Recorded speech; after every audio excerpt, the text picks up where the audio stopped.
The office holiday party was supposed to be a predictable affair. An evening of lukewarm appetizers, tepid wine, and the kind of forced camaraderie that comes with mandatory attendance. I'd planned to make a quick appearance, nod at the right people, and retreat to the comfort of my couch and a true crime podcast. Instead, that night became a turning point I never could have anticipated. What my boss whispered to me amid the clatter of plastic cups and offbeat holiday tunes wasn't just a surprise. It was a seismic shift that upended everything I thought I knew about my job, my life, and myself. Here's how it all unraveled. In 3 detailed parts, each peeling back another layer of a truth I wasn't ready to face. The banquet hall smelled faintly of pine and desperation, its walls draped in gaudy tinsel and blinking lights that flickered like a cry for help. It was the kind of venue you'd book if the budget was tight and the optics mattered more than the experience. I lingered near the snack table, a 32-year-old junior project manager named Mia Torres, picking at a dry sugar cookie that crumbled like my resolve to enjoy myself. I wasn't built for these events. My comfort zone was a laptop screen glowing with timelines and bug reports, not a room full of half-drunk coworkers trading stories about their weekend ski trips. But skipping wasn't an option. In a startup like ours, visibility was currency, and I couldn't afford to be invisible. Across the room, my boss, Victor Langston, was the eye of the storm. At 48, he had the kind of presence that filled a space without effort. Tall, broad-shouldered, with a suit that probably cost more than my monthly rent. His dark hair was streaked with silver, and his grin was a weapon, disarming or devastating, depending on how he wielded it. He'd built our tech company from a scrappy idea in a garage to a regional contender in 5 years, and his charisma was the glue that held it together. To me, he was a distant figure, a voice barking deadlines over Zoom, a name on emails I answered with polite efficiency. We'd never had a real conversation beyond the occasional good work tossed my way like a crumb. Tonight, though, Victor was off script. His jacket hung over a chair, his sleeves were rolled up to his elbows, and a beer bottle dangled from his fingers as he regaled the sales team with a story that had them doubled over. He looked younger, looser, the edges of his usual polish softened by alcohol and the holiday glow. I was plotting my exit coat check, Uber, freedom, when his gaze snagged on me. "Mia," he called, his voice slicing through the chatter like a blade. Heads turned, and I cursed inwardly as he waved me over. "Come join the living for once." I forced a smile, clutching my sad cookie as I navigated the crowd. "Just here for the free food," I said, holding up the evidence. It was a weak deflection, but I hoped it'd get me through the interaction unscathed. He laughed, a booming sound that echoed off the cheap paneling. "You're selling yourself short, Torres. You always do." His tone was teasing, but there was a glint in his hazel eyes that made me pause. Then he leaned in, closer than necessary, his breath tinged with hops and something sharper, whiskey. "Maybe." His voice dropped to a conspiratorial whisper. "You've got no clue what's coming, do you?" I froze, the cookie halfway to my mouth, crumbs dusting my fingers. "What's that supposed to mean?" My voice came out steadier than I felt, but my pulse kicked up a notch. Victor's grin widened, but it didn't reach his eyes. "This place, it's not what it seems, and you're about to find out why." He tapped his beer bottle against my shoulder, a casual gesture that felt anything but, then straightened up and sauntered back to his audience, leaving me rooted to the spot. I stood there blinking as the room spun on without me. What the hell was that? Was he drunk, riffing nonsense to mess with me? Or was there weight behind those words, something real lurking beneath the party haze? I tried to shake it off, crumbling the rest of the cookie into a napkin and wiping my hands on my jeans. But the whisper clung to me, a splinter under my skin. I spent the next hour drifting through the party, half listening to chatter about sales quotas and holiday plans, my mind replaying his words on a loop. By the time I grabbed my coat, the unease had settled into my bones. I wasn't just leaving with a headache.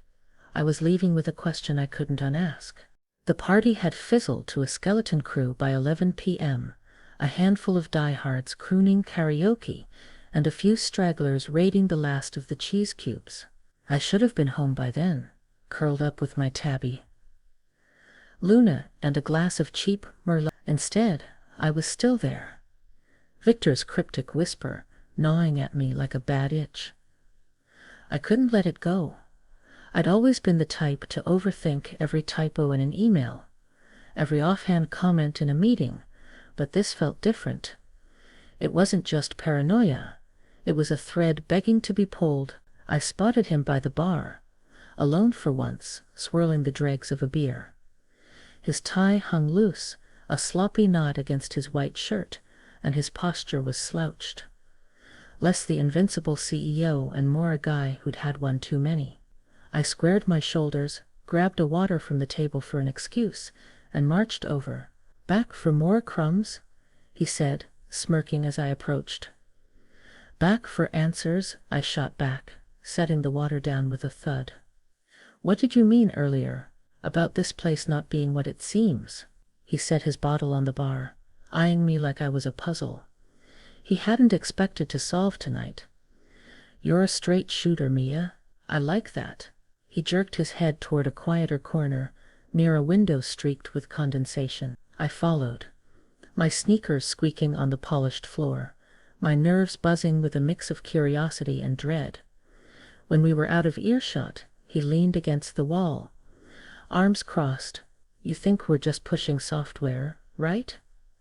Apps, updates, the usual grind. That's what I signed up for," I said, my frown deepening. "That's what we do, isn't it? Not even close." He glanced around, scanning the room, then locked eyes with me. "We're a cover. The real money's in data, stuff nobody's supposed to have. And you, Mia, you're sitting on the key." My stomach lurched, a cold wave washing over me. "Me? I manage schedules and bug reports. What key? Your last project, the security patch." His voice was low, urgent.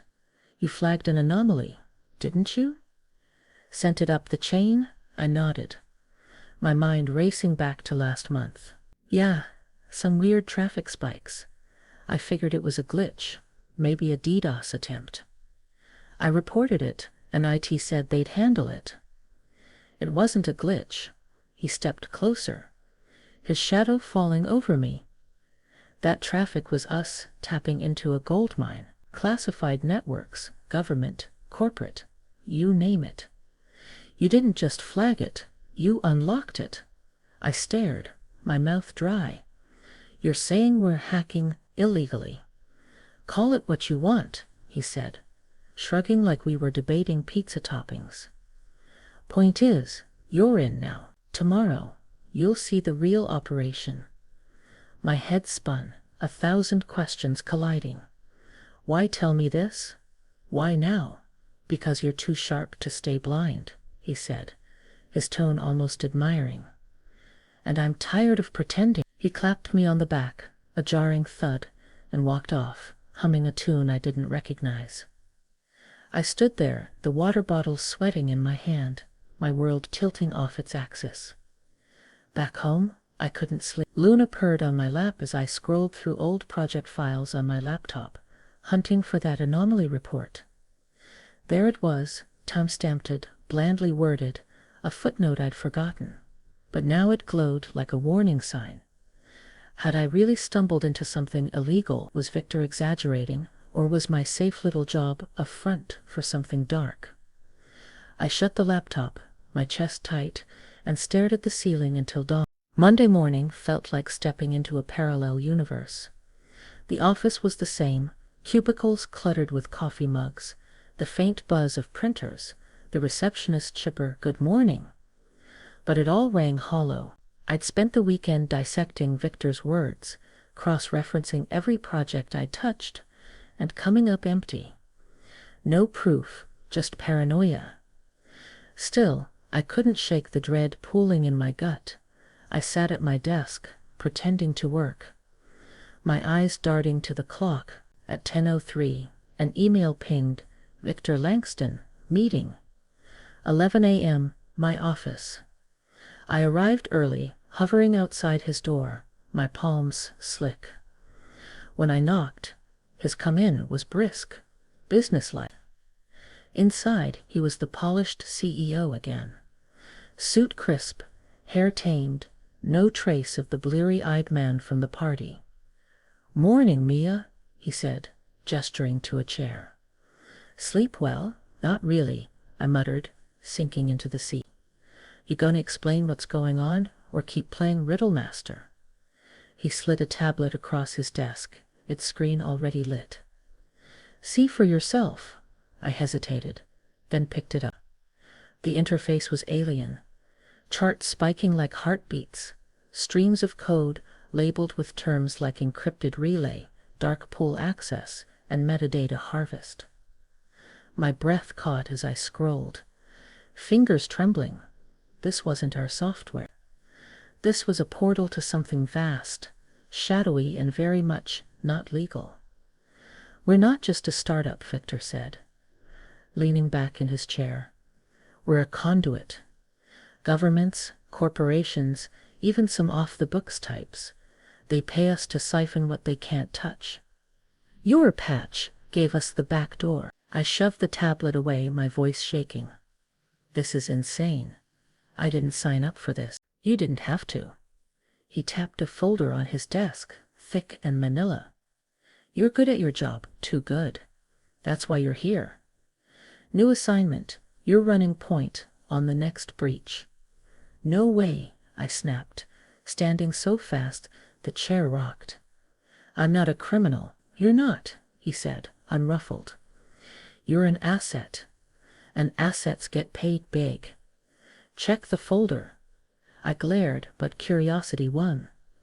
I flipped it open. My name, a 6-figure bonus, a non-disclosure agreement that could choke a lawyer. My knees weakened. That money could erase my student loans, my car payments, the rent that kept me tethered to a shoebox apartment. But at what cost? "Why me?" I asked, my voice barely above a whisper. "Because you're sharp, discreet, and already in too deep to walk away clean." He stood, his frame filling the room. "Take the day. Think it over." "But Mia, this train's moving with or without you." I stumbled out, the folder burning in my hands. Back home, I sat in the dim glow of my living room, Luna curled beside me, the contract spread across the coffee table. Quit, report it, risk jail or worse. Or stay, cash in, and bury the guilt. I traced the numbers with my finger, imagining a life unburdened by debt, then pictured myself in a courtroom, a headline, a cell. Victor's whisper had shattered my reality, and now I had to choose, run from the wreckage or build something new atop it. What began as a fleeting moment at a tacky office party spiraled into a reckoning. I couldn't ignore. Victor's words didn't just shock me, they stripped away the illusions I'd clung to, exposing a world I'd never signed up for. I spent that night staring at the folder, weighing freedom against complicity, safety against survival. Whatever I chose, one truth remained. The Mia Torres who'd walked into that party was gone, replaced by someone who'd seen too much to turn back. Sometimes the smallest whisper can echo loudest, and this one would reverberate through every decision I made from here on out.